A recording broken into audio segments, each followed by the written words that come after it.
All right, welcome to Halitics. I'm Hal Ginsberg. So glad to be talking to you today. It is Thursday, July 25th, and I'm especially excited because we have Jerry Ashton with us, and you can see his website there. His current work, really his life's work, is to help veterans and to help other Americans who are suffering from debt. He has a fascinating life story. We're going to get right into it. But as I mentioned, Jerry, well, first of all, welcome to the program. Thanks so much for joining me.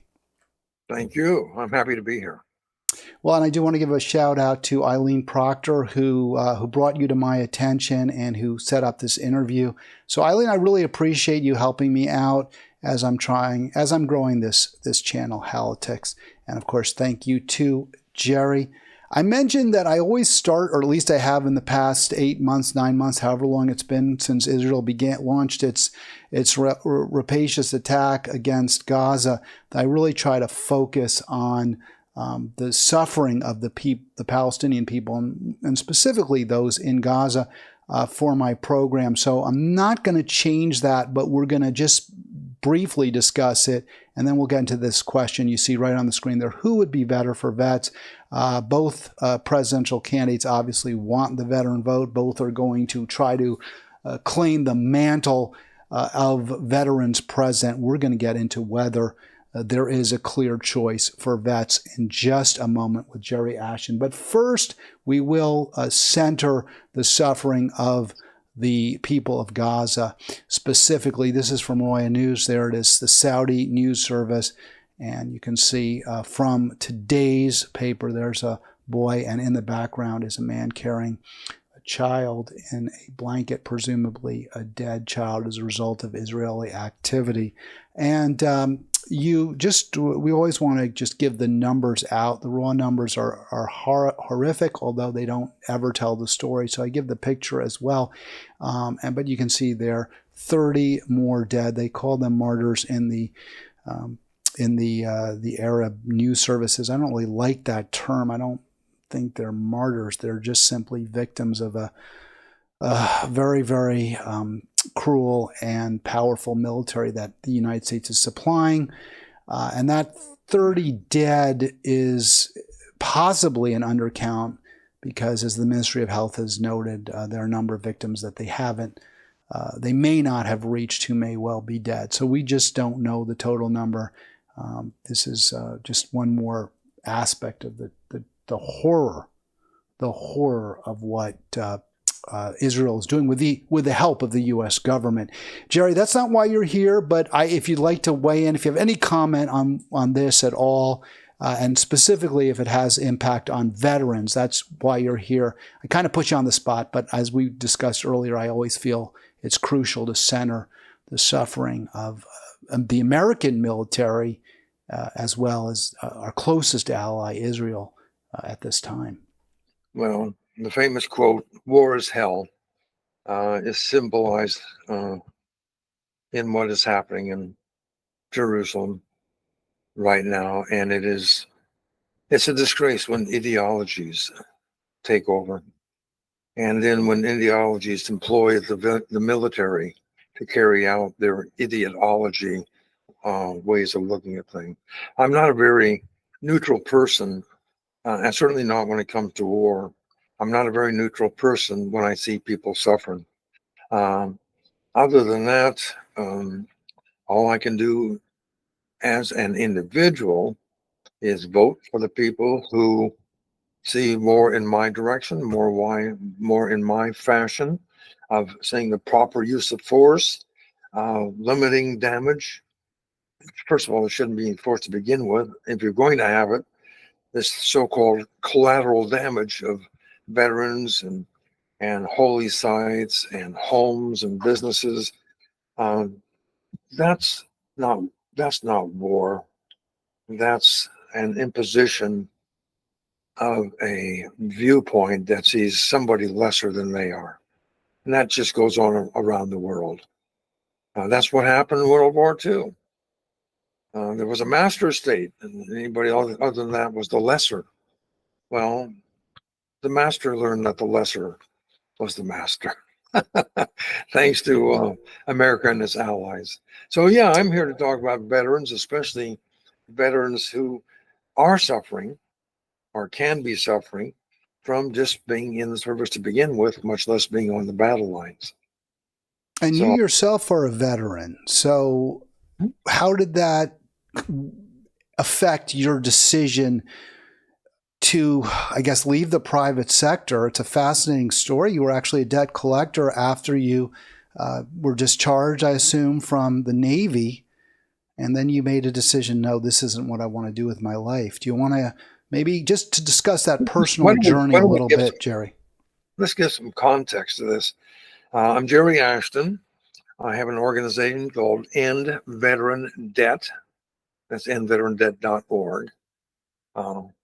And I was a Navy journalist, served my 4-year stint of duty, and all the better for it. Some of the best education times of my life I've had in quite a few years that I've got under my belt now. I didn't go immediately into, shall we say, becoming a medical debt corrective. I didn't immediately jump into credit and collections. I did a lot of things. And I really sort of, when I left the Navy and I put my sea bag in the attic, I left that world behind me to just be a regular citizen like everybody else. I didn't really become interested in my own genesis of as being a veteran into the way that I think now until I became aware of Occupy Wall Street. Now, prior to Occupy Wall Street, which is in 2011, if you remember, I've been in the credit and collection world for 30 years. And what do bill collectors do? They collect bills. I don't care who you are or where you are. My client says you owe the money, and I want that money in my office on Friday, or I'll shoot your dog. That's the image of the debt collector. I was certainly different than that, but my job was to be sure that if somebody didn't meet an obligation financially, that they take care of it. So I'm all about bringing in money for my clients. I'm the guy with the white hat. No doctor was raised to be a bill collector when somebody isn't paying them. No business person that has to meet a payroll is going to meet that payroll unless people pay him or her. So I was a good guy. I still am a good guy, by the way. And when Occupy Wall Street came about, I sort of semi-retired from the industry. And since I'm also a Navy journalist in that prior life, when it started, RIP Medical Debt, the first thing that I did was to go down to Occupy Wall Street, which was several subway stops from me, along with my camera, along with my notepad. I wanted to sort of record what was going on. And maybe I made the mistake of listening because a lot of what they had to say in Occupy Wall Street resonated with me. They're all wrongs that need to be righted, period. I don't care your race, creed. Let me just jump in real quick because I'm so interested in this. I actually was involved a little bit in Occupy Wall Street, more on the West Coast, but I did march with the folks down on Wall Street, the actual Wall Street people. It was an exciting time, wasn't it, Jerry? I mean, there was a feeling that maybe we were making a difference. Do you feel like in the end we did make a difference? Oh, absolutely. This show is making a difference. And the genesis of what you learn, what you've refined as you're going forward, has made that difference. In my case with Occupy Wall Street, if it hadn't been for Occupy Wall Street, the charity I co-founded called RIP Medical Debt would never come into existence. RIP Medical Debt, its purpose as a 501c3 charity was go out to the debt market, take my donors' money, purchase medical debt in this case for pennies on the dollar. And once we had the medical debt in our possession, then of course we forgave it. No strings attached. It's amazing. It's a great story. And the debt, obviously, the hospital, the for-profit healthcare provider, what have you, is more than happy to take 50 cents, even maybe less, 25 cents on the dollar, because they save a lot in attorney's fees. They save a lot in collection fees at that moment. No, let's not make heroes out of them. The reality is that when people make a mistake in America of getting sick, that begins a chain of pain.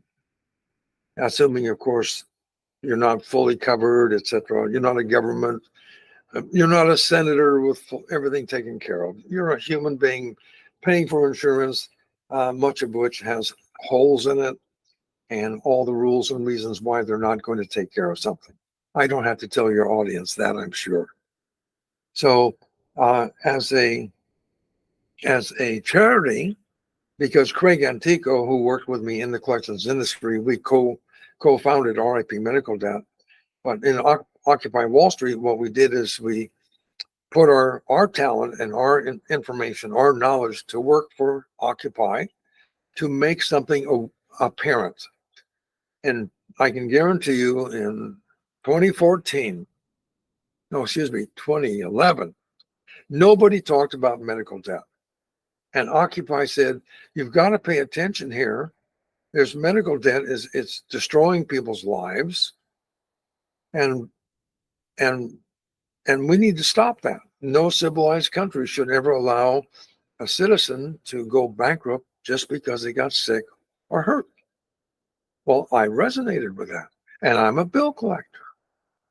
I don't think any unjust bill should be collected on. Well, it's interesting. So Craig and I are working with them, and we are taking the monies that they've raised with something called the Rolling Jubilee, and went to the debt market because the debt market is not going to talk to an occupier, but they will talk to guys who can afford suits. So and know the industry. I'm being jocular here, of course. So when you think of the fact that no, but it's true. Obviously, I mean, you're the clean. You've got no dirt on your fingernails. They're going to be happier to, you're one of them. It's a club, and you're in that club. Let me just sort of digress a little bit. I mentioned to you Wendell Potter, who has been a hero of the Medicare for All movement. He had previously been I guess he was a collector as well. I don't remember he worked for healthcare insurers. He was a PR executive. His job was to spin the stories as to why the insurance world is so great and so good to people, etc., until he got a dash of reality because he wandered into a place where people were not insured properly, that were desperate to have care taken of them.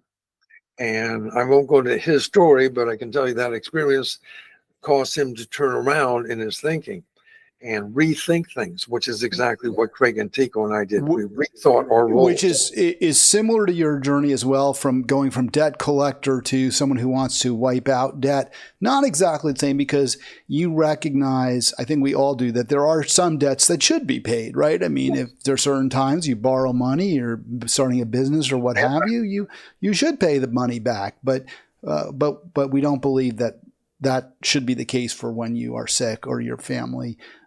Someone in your family needs treatment. Do you endorse Wendell's, absolutist view that we should have government provided single payer health care, and that would end all medical debt? Just looking around to see if I had his book sitting here to show you, but the answer is I'm very supportive of a program, single payer, whatever, that absolutely takes care of people. No questions asked as far as do you qualify? Did you pay your premiums? When somebody's a single payer, you're only dealing with one entity, and if it's governmental, there's no profit involved, so it doesn't pay the government any extra money to make sure that you don't get care. You get care. People love their Medicare. Well, and your experience is in the VA, as not just yours, but I understand that's about the most popular form of health provision in America is the Veterans Affairs or Veterans Administration. And that itself has its challenges, because anything that is that huge. It's the largest single organization dealing with healthcare in the United States. It dwarfs all the hospital systems. And at the same time, it beggars imagination to think that it's going to be perfect. And it's not. And of course, the detractors, which are basically lobbyists for healthcare, their promoters, will blow up, will magnify any shortcoming, or even potentially, or an issue that could appear to be a shortcoming to promote their for-profit agenda. I do want just to, again, set the table. We're talking at Jerry Ashton. You can see at his website there, one of his websites, endveterandebt.org. If you want to learn more about this, help them out, go to endveterandebt.org. Also have a link in the show description. I got so many different questions. I feel like I'm going in a lot of different areas. I want to thank you. I was so curious about this.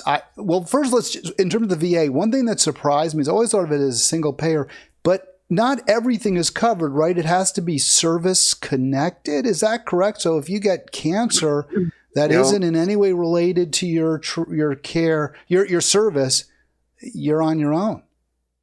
Well, this is where politics comes in. This is where budgeting comes in. The right hand giveth and the left hand taketh away. So the way that the VA is structured is that they're given a budget, a magnificent budget. And within that budget, they have to deliver those services. But the restrictions are to make sure that the budget isn't busted, either from a political point of view or an accounting point of view. People want to be sure that only the deserving get that care. And if you're a veteran, it's at the discretion of the VA whether or not some malady or accident that you go through will be covered. It's at their discretion. It isn't automatic. So, for example, my favorite horror story is about a veteran who went to the he went to the VA, got approval for some sort of a thing, and then they reversed the approval. And that led into a cascade of negative things that happened. And when it was finally approved, the damage was already done. So you're looking at a bureaucratic mindset. It's bad enough to have a political mindset, but when you have a bureaucratic mindset that says these are the rules and they don't always apply them equally, and they don't apply them immediately. If there's any great complaint that veterans would have, it would be getting claims honored. If you give an example, John Stewart is a patron saint, as far as I'm concerned, of veterans, because he's the one who brought to America's attention the burn pit. Prior to John Stewart, prior to John Stewart coming on board to get attention to the needs of veterans, people had served in Iraq and Iran and had patrolled and had been in the vicinity of these burn pits and breathed in all these noxious gases and began developing symptoms and diseases. When those were first presented to the VA as, I was hurt and this is an illness that you need to take care of, it wasn't accepted because it wasn't proven. So then that means the veteran now, the weight is on the veteran to prove that indeed smoking, taking in that smoke was causing their cancer. It's so easy. Again, if you have some cancer that is, not secondary to your service, I have a history in my family of gastric cancer. I fortunately, apparently do not have the gene, but if I did have that from my dad, then, and I had served, which I did not, then I would be, again, on my own. Is that correct? Or would there be That's pretty much it. Although what you could say is that it was triggered by my tour of duty. And then, of course, then you're in a fight. What triggers this? Who does that? Where's the data on this? Pity the poor veteran. If you think insurance companies are good at saying no, try the VA. But the VA, to its credit, is doing as good a job as it possibly can, given the limitations of budget and constraints. The worst one that's coming up, the cloud on the horizon, is Project 2025, being espoused by, what's it, the Heritage Foundation, and this is the plank, presumably, for um, the president, the former Trump president. campaign, yeah. Yeah, Yeah. and we'll get into that. I do want to just urge folks, hey, if you're a veteran or you're just interested in this, we do take calls on Halitics, 240-242-5646. If you'd like to speak to Jerry especially, please call in. And we'll get into that Project 2025, which really goes to that issue again, or what are service-connected maladies, what should the VA be covering? And that will address the question that I posed for this program, which is, would one of the two presidential major party candidates be better for veterans? Would they be a superior choice? But before we get into that, I have one more sort of logistics question, I guess. Who is eligible for VA care? Anybody who serves? Is it if you're honorably discharged or you retire? I mean, what are the, I mean, I guess if I went to basic training or somebody goes in the basic training and then they don't complete it, they're obviously not eligible, or maybe they are if they get hurt during the training and it's permanent. I don't know. Address that, please, Jerry, if you can. If I can. Well, if you are honorably discharged and you've had a tour of duty, either active duty or National Guard, and you've used the VA system, not the VA system, but the healthcare system that the military has. When you leave the service and you're now a veteran, depending on where you served, what field you were involved in, date of service, you will qualify for certain limited aspects of healthcare. If you can brave yourself through 20, 25, 30 years of being a veteran and retiring, then when you retire, you have practically everything that the VA has to offer. So it really depends on how much time you spent there. But usually, if you haven't retired, you don't get the full benefits. And I never retired. I do use the VA, but I use the VA in such a fashion because I need to understand what they're doing with my work, and they do a good job. But my question around the VA was and is, why can't I have my health care just taken care of? And the answer is no, because I earn too much money. So what happens is that they will charge my insurance company for the work that the VA does. Now that's really kind of an intelligent idea. If somebody can't afford it, if they have the insurance, why shouldn't they pay for themselves? I have no complaint about that, really. But there are a lot of veterans who don't have that benefit. And there's co-pays, and there's this, and there's that. No, I mean, under the circumstances, it seems to me that a successful retiree, dischargee, should be using their private insurance, especially if it's provided through their job. But again, the best solution, there's a lot of bureaucracy involved. There's costs, administrative costs associated with that, fighting over who pays for something. Again, best solution, just have single payer for everybody. Just have the government be responsible. Yeah. It seems to me that would be my take on that. So there's just a whole lot of issues that arise because of our for-profit and very inefficient system, even as you describe it. You know, I wanted you to get into maybe, and I know we talked about Project 2025, who's better, but also just the challenges that veterans face. I want a quick vignette. My son, before he came to his senses while he was in high school, wanted to be a Marine. He saw the ads and the few, the proud, the Marines, and all that stuff. So we went to a few Navy ROTC offices. And we were in Pittsburgh, so we went to the one for the University of Pittsburgh and Carnegie Mellon. And he was talking to a Marine captain who was in his mid-40s. And he said to my son, "Are you sure you want to be a Marine?" He said, "I understand wanting to be in the military." He said, "I'm a captain. I've been doing this for 25 years. I am all beat up. It's hard for me to walk. I'm in pain." He said, "I'm in my 40s. And I was amazed. This is an officer, right? I mean, his job is to recruit, as I understood it. Yeah. And he was like, "You seem like a smart kid. You have good grades," which was true. He said, he said, "Frankly, the Navy, the Air Force are going to be easier on you." Yeah. Well, let me go full force into veteran debt. This is what people need to understand. Nobody really understands. They understand PTSD. They understand drug abuse. They understand homelessness.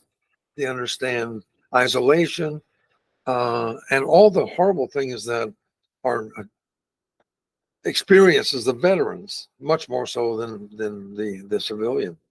And gee, those are tough problems, but their debt. Well, when we were talking about debt earlier, medical debt, of course, is part of the problem. And we know that the VA refuses to pay certain claims. You're probably not aware, nor is your audience, that the VA, when I visited them 5 years ago to ask why I was seeing so much veteran debt in the tranches of debt that we bought, because I couldn't understand why I was seeing veteran debt until they pointed out to me that not everybody gets it. Not everybody gets it. And everything is looked at carefully. And it's really looked at carefully, frankly, to say no, not to say yes. The VA right now, at that time, has $6 billion worth of medical debt that they refuse to pay the civilian providers, because the veteran who went to the civilian provider was not covered by the VA through their rulings. 6 billion, my friend. So it's an amazing amount of money. Does it make more sense to see a VA doctor then? Is that what you should try to do? Well, let's look at something called proximity, which is why they're looking to create community care, which is not VA based. It's actual providers, healthcare providers that are in the community that are closer to the veteran, which makes sense. The mathematics and the finances I'm not so sure about, but it makes sense. Well, this veteran who is walking down the street, he faints, he falls down, hits his head, picked up by an ambulance, taken to a hospital. He's unconscious. She's unconscious.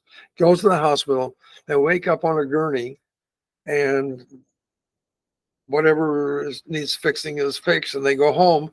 They get a bill from the hospital. They submit it to the VA.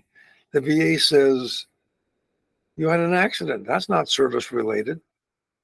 But going unconscious was. So you see this difficult game that we play with people's lives, and nickel and diming people. That's the saddest part. So I wrote co-authored a book called End Medical Debt. Chapter 4 in that book is called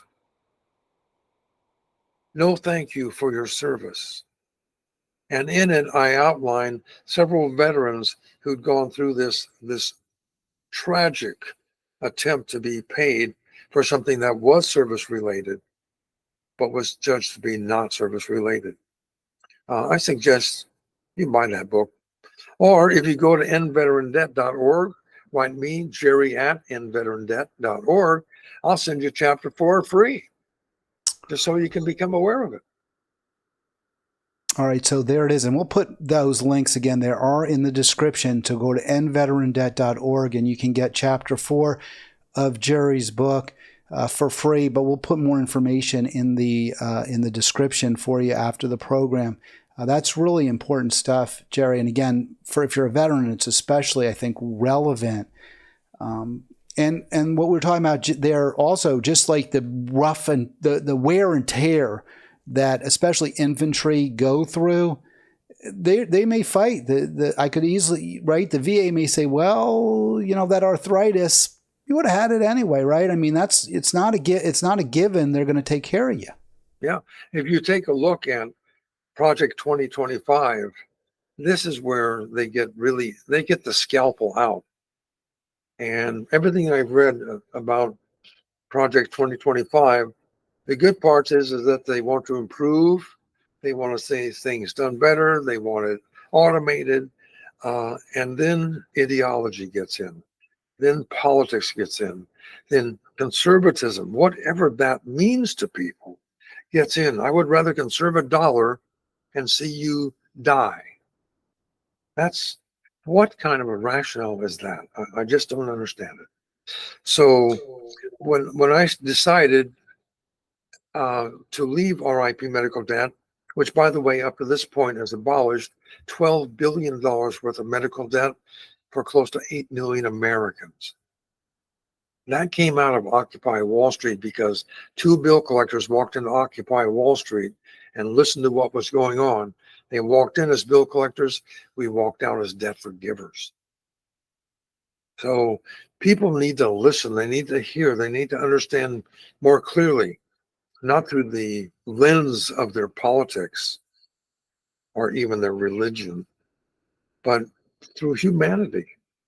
Is this the humane thing to do?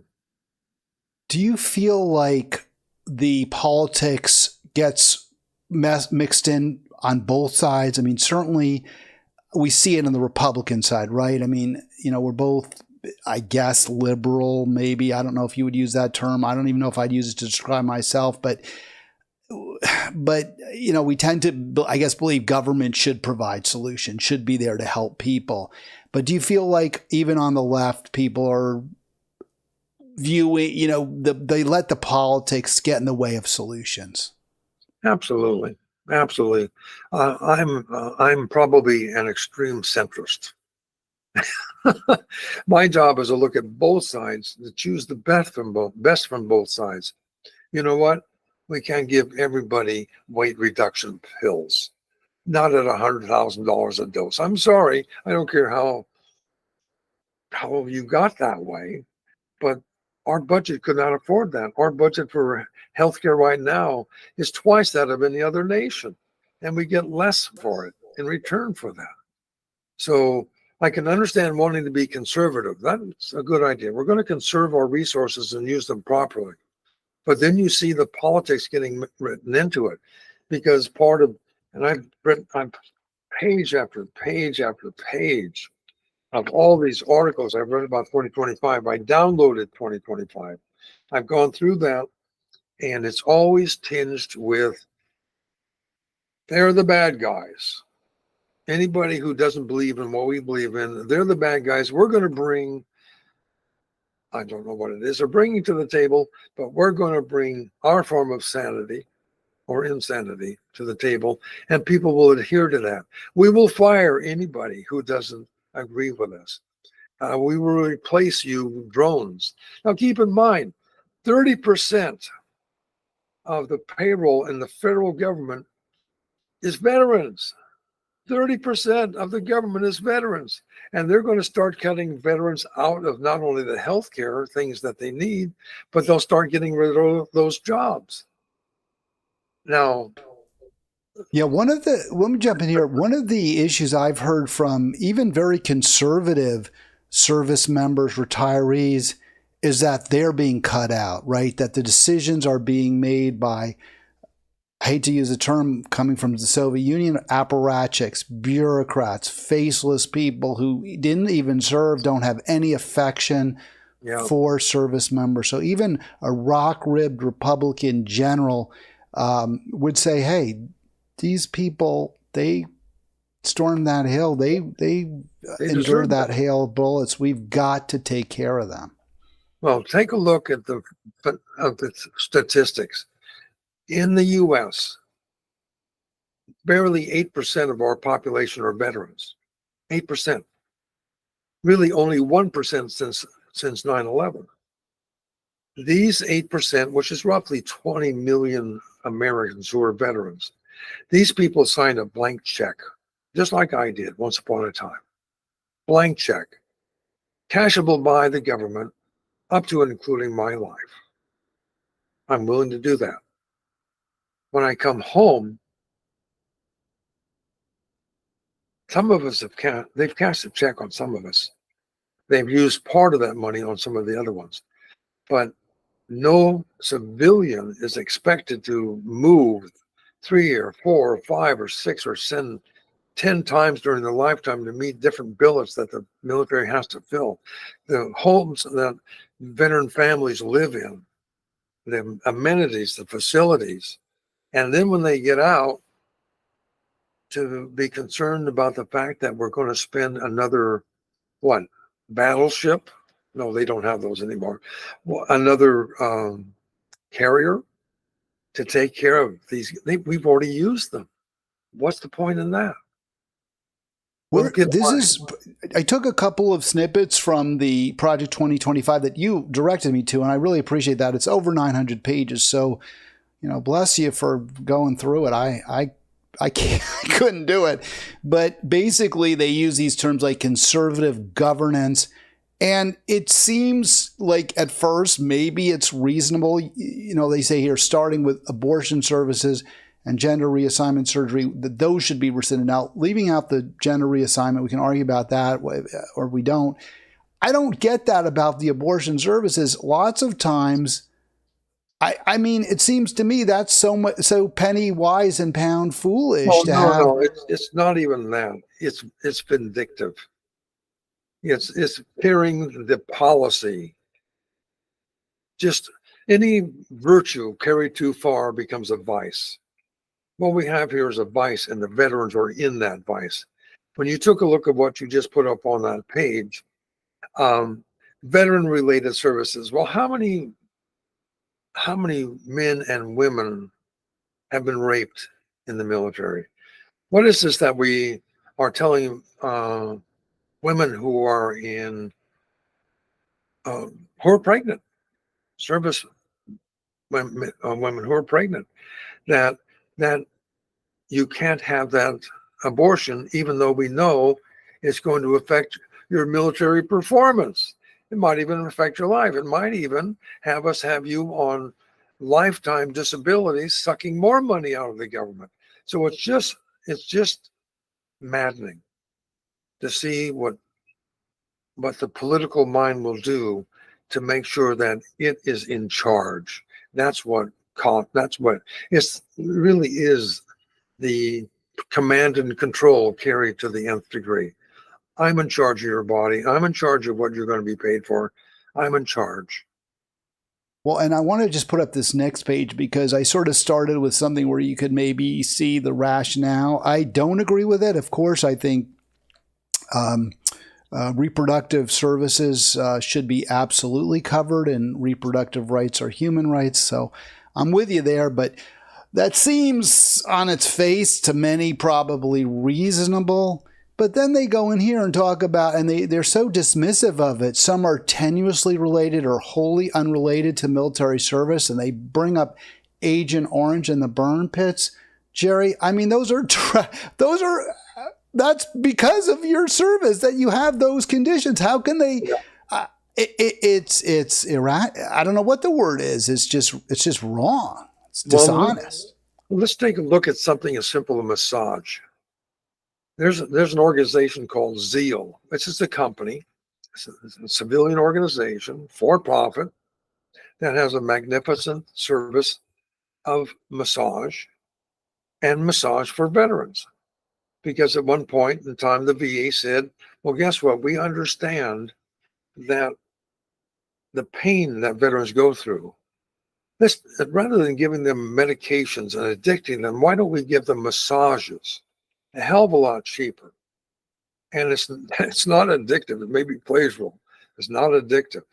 And so they set a price tag on it of so much per session. I don't know, 150, whatever it might be. That has a massage service go to your home as a veteran, give you a massage, reduce the pain and the ills, leaving you much happier when they leave. And they decided that they were overpaying for that, which meant that the organizations that were equipped and approved to do this medical massage, it's medical massage. It's not just a massage to make you feel good. It's for people, veterans who need that, who do need it and would get that, by the way, on the VA premises, if they could only get there. But if they can't get there, that's a transportation problem. That's not our problem.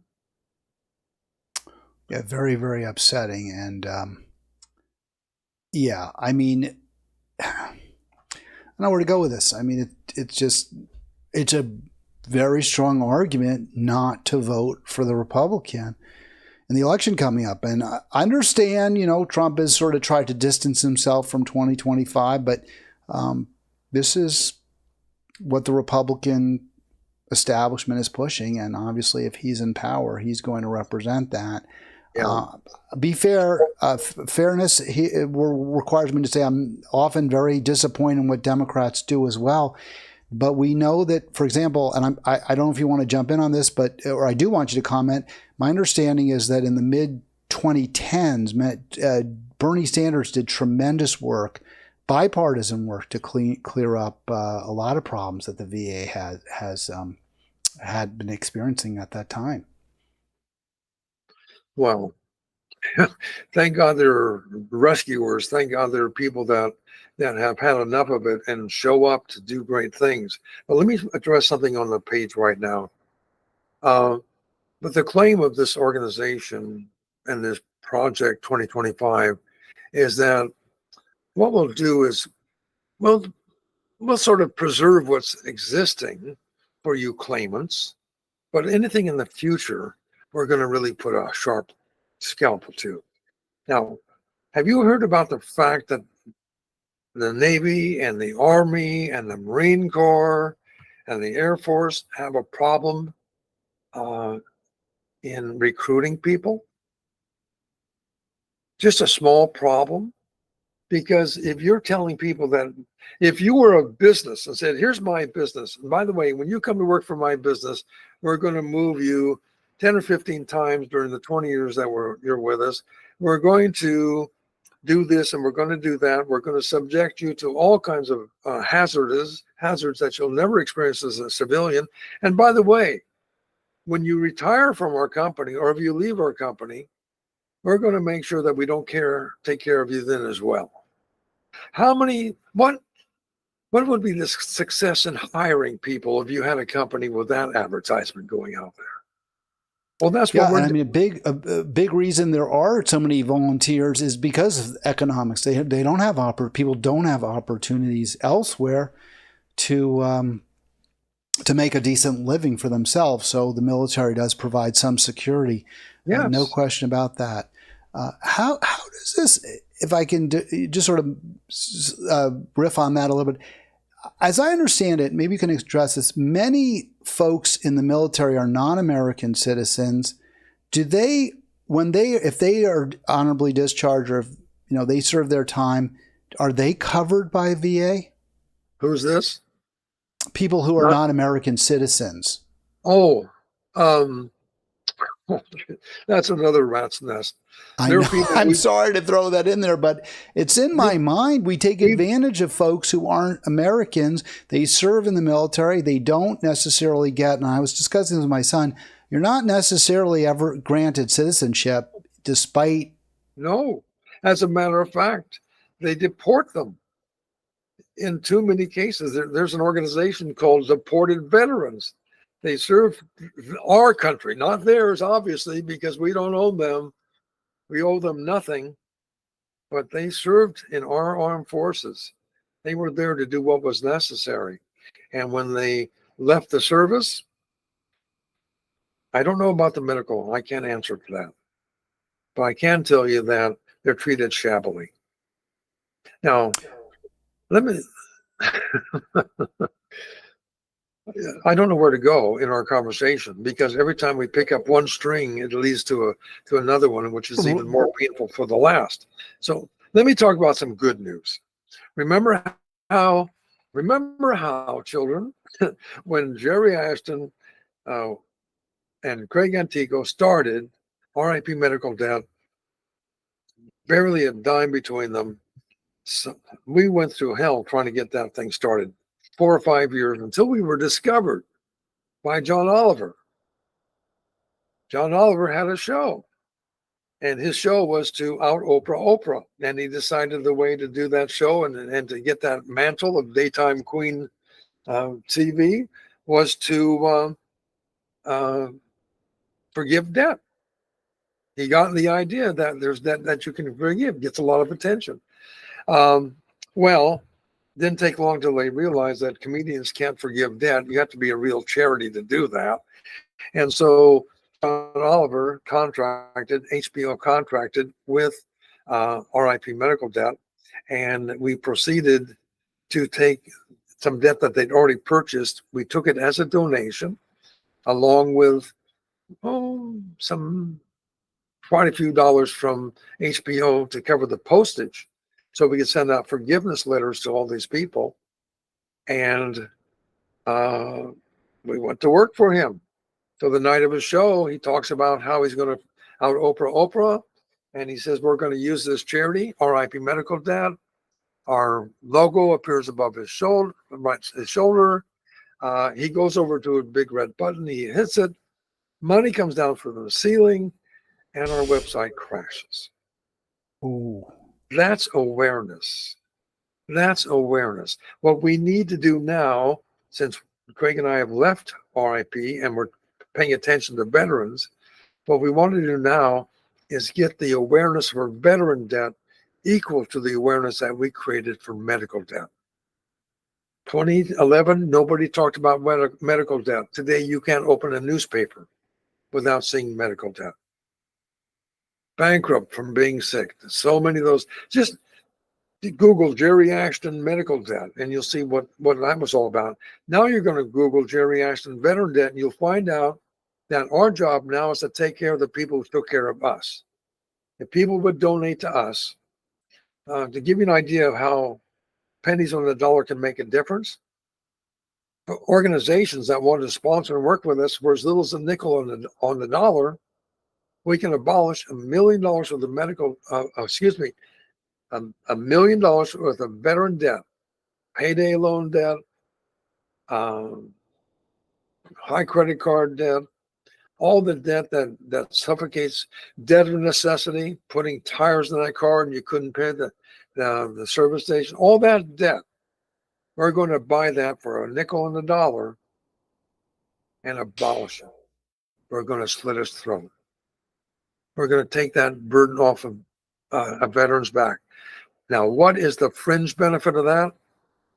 Debt is a social determinant of suicidal ideation and the suicide act itself. Let me repeat that.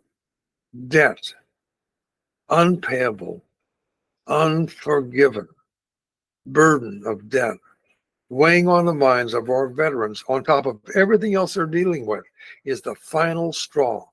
It's the $50 a month that they have to pay the debt collector as opposed to being able to pay tires on their car. This is what has to be changed. And this is what endveterandebt.org is doing it. And we have a campaign. Thank you. Bring it up. Join our Operation Debt Day campaign. Well, there's a lot. You know what? I like it. It's dynamic, right? It's not just a static page. So I thought, hey, let's share the page, and you can see the great images you have there. And I think that's a very powerful and accurate request. Give a lifeline to a veteran drowning in debt. We know people who are in debt do commit suicide. People who gamble, who are addicted to gambling, have very high rates of suicide because they're in a hole and they can never get out of it many, many times. Would you click on campaigns? See where it says campaigns above there? There's the campaign. Guess what? We're introducing you to Debt Day. Have you ever heard of D-Day by any chance? Well, that would be, I guess, Decision Day, right? Europe is the famous one, but this is a different D. Here's the beauty behind this. 80 years ago, Americans and their allies stormed the beaches at Normandy. to liberate Europe from fascism. You go today, 80 years forward, comparing how the veterans were treated when they came home in World War II and the way that veterans are treated today, the way they're treated today is night and day. So we've decided it's no longer D-Day, it's Debt Day. And we're going to have a campaign of raising enough money to abolish $1 million for the debt held by veterans for every year since D-Day 1944. So, Jerry, maybe besides medical debt, what are some other source areas where veterans can get into debt or are in debt frequently? Well, let me see. Have you ever heard of payday loans? Have you ever heard of having to go out and borrow from a pawn shop? Have you ever heard of running up credit card debt on a maximum interest rate credit card that they love to burden veterans with? Have you heard of tuition debt, where the VA will pay for the GI Bill for a veteran to go to a school, and they put up a list of schools. A veteran goes to that school, and that school does not deliver the goods. It's actually a scam. The veteran's left with all the debt of going to that school. The veteran goes back to the VA and says, you know what? You sent me to a school that's not even, nobody accepts his credentials. And now I want to go to a real school, and they won't give them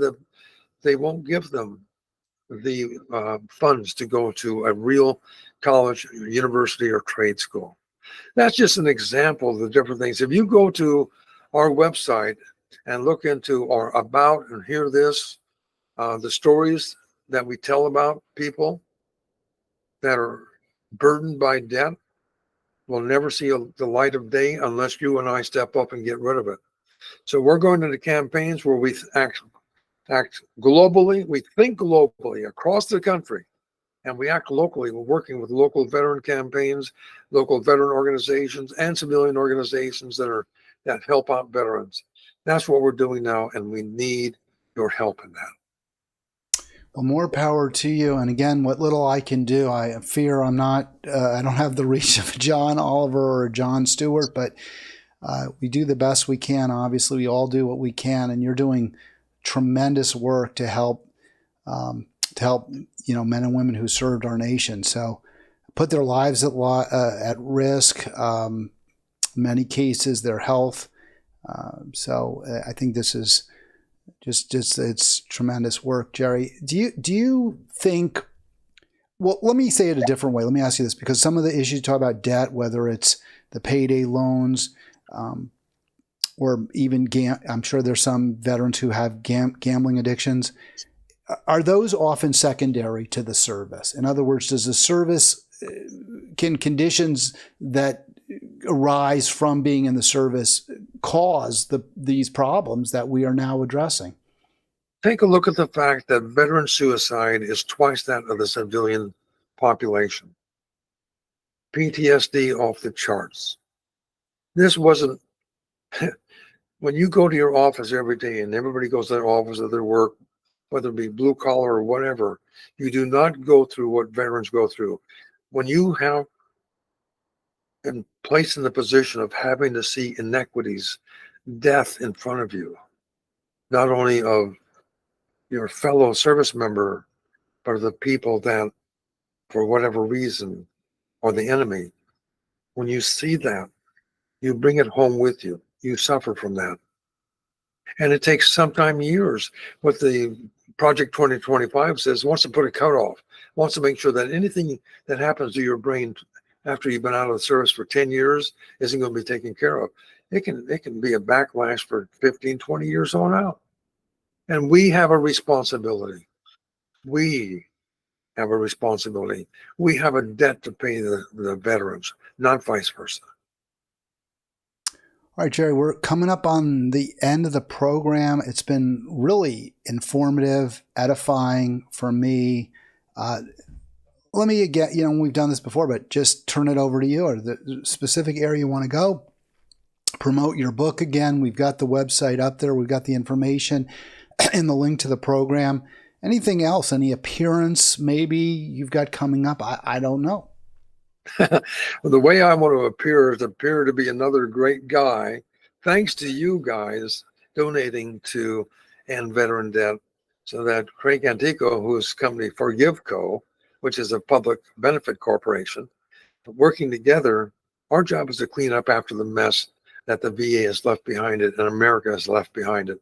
So if you care at all for people who cared for you, please go to our website, learn more about us. Once you're aware of this, once you're touched by it, once you're educated as to what's really going on, there's only one thing that's left for you to do, and that's action. And that action is in any fashion to better the lives of our veterans. Thank you, Hal. All right, Jerry, thank you. Great talking to you. Hope we'll do this again, and best in your endeavors, and specifically endveterandebt.org. You've been watching Halitics. I'll be back tomorrow, and it'll be the free-for-all, so we'll go over all the topics we've been discussing this week. Have a great afternoon. Thank you.